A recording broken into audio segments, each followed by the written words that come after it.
नीतीश कुमार जो express train चला रहे हैं वह किस स्टेशन पर जाकर रुकेगी? क्या वह लालू यादव के स्टेशन पर जाकर रुकेगी या भाजपा के स्टेशन पे, या अपना कुछ अलग गंतव्य निर्धारित करेगी? यह कहना काफ़ी मुश्किल है, लेकिन इसे यदि आप समझना चाहते हैं तो आप केवल और केवल नीतीश कुमार के बयानों से समझ सकते हैं, केसी त्यागी के बयानों से समझ सकते हैं, ललन सिंह के बयानों से समझ सकते हैं। तो सबसे पहले आप बात करें तो नीतीश कुमार ने जो आधे घंटे का भाषण दिया है, उस भाषण को आप गौर से सुने तो उस भाषण में दोनों पार्टी के प्रति नरम रुख था, कांग्रेस के प्रति भी, भाजपा के तरफ भी। लेकिन आप ज़्यादा पूछे कि झुकाव किधर था, तो ज़्यादा झुकाव भाजपा की तरफ था। ऐसा क्यों? क्योंकि यह भले ही प्रस्ताव पारित किया गया हो कि हम इंडिया अलायंस के प्रति समर्पित हैं, लेकिन इसके बावजूद उन्होंने यह घोषणा किया, उन्होंने यह बयान दिया है कि कांग्रेस हमारे विचारों का प्रसार नहीं कर रही है, उसका प्रचार प्रसार नहीं कर रही है, उसे नहीं फैला रही है,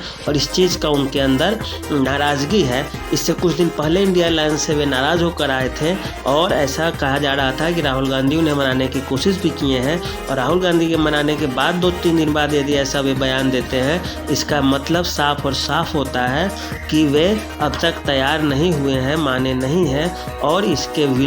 उल्टे वे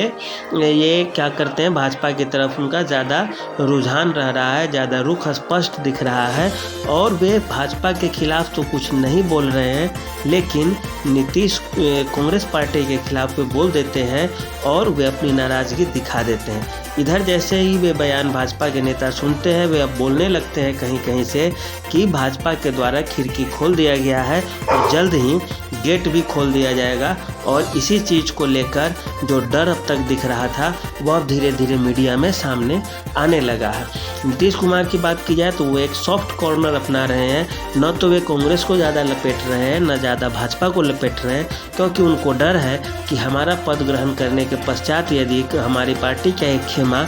लालू यादव की तरफ यदि जाने को